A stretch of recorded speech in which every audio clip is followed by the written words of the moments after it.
Hello students, solve करेंगे exercise 5.2 का question number 10। The 17th term of an AP exceeds its 10th term by 7। Find the common difference. अब question है कि जो 17th term है AP की वो इक्वल है किसके, जब 10th टर्म में +7 किया जाएगा तो सॉल्व करके जो मिलेगा उसके इक्वल होगी 17th टर्म। यहां exceeds its 10th term by 7, यानी कि 10th टर्म में एक्सीड +7 हम करते हैं तो जो प्लस करने के बाद हमें मिलेगा वो होगी 17th टर्म। ऐसा हमें क्वेश्चन में दिया गया है, तो इसको हम बोल देते हैं यहां पर इक्वेशन नंबर 1। अब आगे जो हमें नहीं दिया गया है उसको हमने लेट करना है। Let first term is equal to a and common difference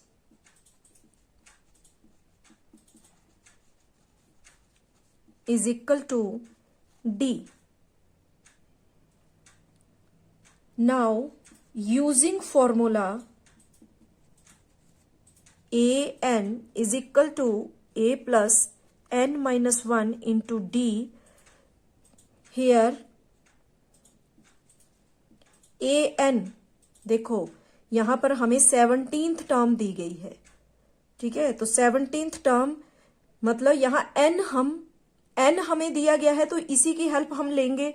तो an के लिए यहां हम लिख सकते हैं a17 is equal to a plus number of term question में हमें गिवन है तो 17 माइनस 1 इंटू डी, और ये हो जाएगा a प्लस 17 माइनस 1 16 डी। इसको बोल दिया हमने इक्वेशन नंबर 2। सिमिलरली तो a17th टर्म में हमें नंबर ऑफ टर्म पता था तो उसकी हेल्प से यूजिंग फॉर्मूला हमने बना ली इक्वेशन नंबर 2।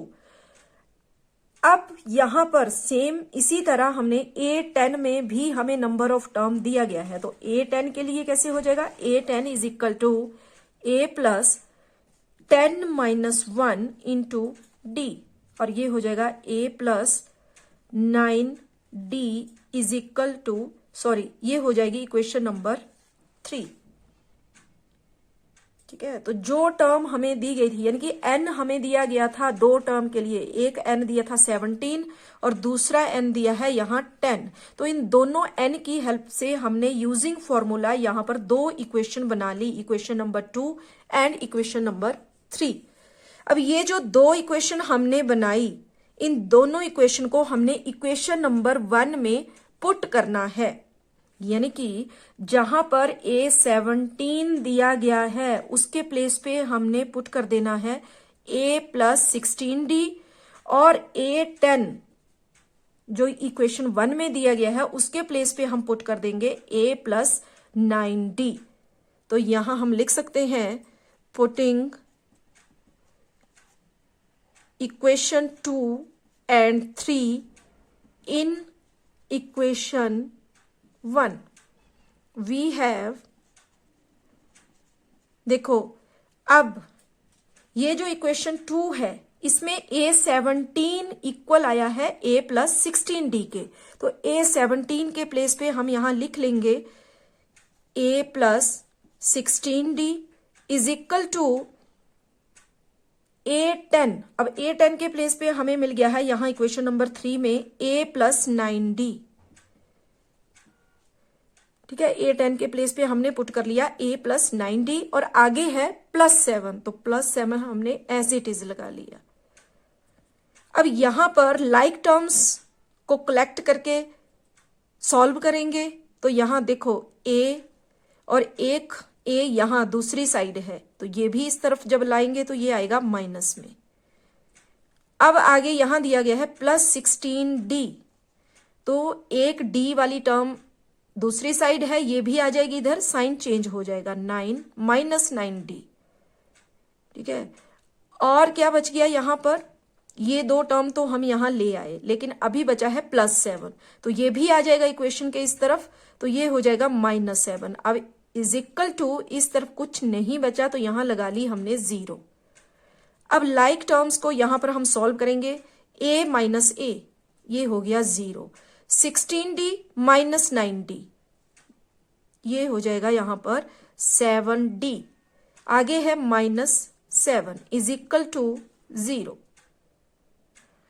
अब d हमें फाइंड करना है, d हमने लेट किया है यहाँ पर कॉमन डिफरेंस के लिए, तो हमें d फाइंड करना है।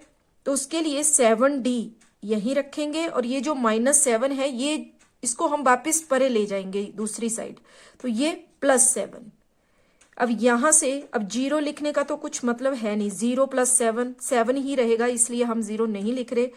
आगे d की वैल्यू हमें चाहिए, तो d इज इक्वल टू 7 और ये वाला 7 यहाँ आ जाएगा डिवाइड में। क्यों? क्योंकि यहाँ ये मल्टीप्लाई में है।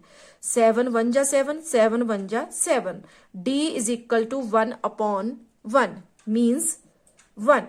तो यहाँ पर कॉमन डिफरेंस जिसको हमने d लेट किया था इज इक्वल टू 1 आ गया हमारे पास, और यही हमें फाइंड करना था। Thank you.